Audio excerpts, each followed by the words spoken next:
rugikan negara 16,8 triliun. Isa Rahmatarwata Dirjen Anggaran Kemenku. Jeti tersangka kasus korupsi Jiwasraya. Kejaksaan Agung mengungkapkan, kasus korupsi di PT Asuransi Jiwasraya pada 2008 sampai 2018 menyebabkan kerugian negara mencapai Rp16,8, 7,283,375 atau 16,8 triliun. Hal ini disampaikan Direktur Penyidikan Jaksa Agung Muda Bidang Tindak Pidana Khusus Jampitsus Kejagung Abdul Qohar saat mengumumkan tersangka baru kasus korupsi Jiwasraya, yakni Direktur Jenderal Anggaran Kementerian Keuangan Isa Rahmatarwata. Berdasarkan laporan hasil pemeriksaan investigasi dalam rangka penghitungan kerugian negara atas pengelolaan keuangan dan dana investasi PT Asuransi Jiwasraya periode tahun 2008 sampai 2018. Sejumlah Rp16,8, 7,283,375. Kata Qohar di kantor Kejagung, Jakarta, Jumat, 7 Februari tahun 2025. Ia menyebutkan, saat tindak pidana terjadi, Qohar sedang menjabat sebagai Kepala Biro Perasuransian pada Badan Pengawas Pasar Modal dan Lembaga Keuangan periode 2006 sampai 2012.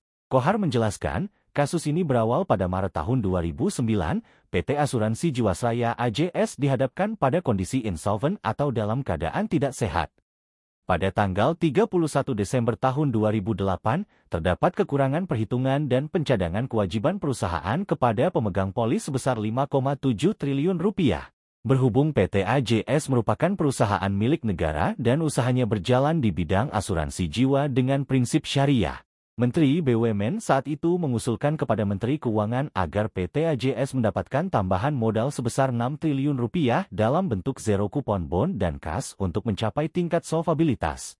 Namun, usulan ini ditolak karena tingkat minimum risk-based capital atau RBC PT AJS telah mencapai minus 580%, jauh dari angka 120% yang dibutuhkan untuk memenuhi kewajibannya. Untuk mengatasi kondisi keuangan ini, di awal tahun 2009, Direksi PT AJS, antara lain Hendrisman Rahim, Hari Prasetyo, dan Syahmirwa, melakukan sejumlah pembahasan terkait dengan kondisi keuangan PT AJS, salah satunya adalah restrukturisasi.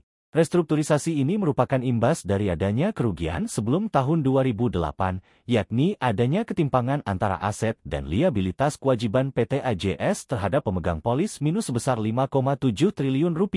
Untuk menutupi kerugian PT AJS, Hendrisman, Hari, dan Syahmirwa membuat produk JS Saving Plan yang mengandung unsur investasi dengan bunga tinggi 9%-13% yang saat itu berada di atas suku bunga rata-rata Bank Indonesia, sebesar 7,5%-8,75%. Qohar menyebutkan, Isa selaku Kepala Biro Perasuransian pada Bapepam LK menyetujui hal tersebut. Padahal pada saat itu tersangka tahu kondisi real PT AJS saat itu dalam keadaan insolvensi. Kata dia, pemasaran produk asuransi dengan bunga dan manfaat yang tinggi kepada pemegang polis itu lantas sangat membebani keuangan PT AJS karena tidak diimbangi dengan hasil investasi yang berbunga rendah. Qohar menyebutkan, premi yang diterima PT AJS melalui program JS Saving Plan pada periode 2014 sampai 2017 sebesar Rp47,8 triliun.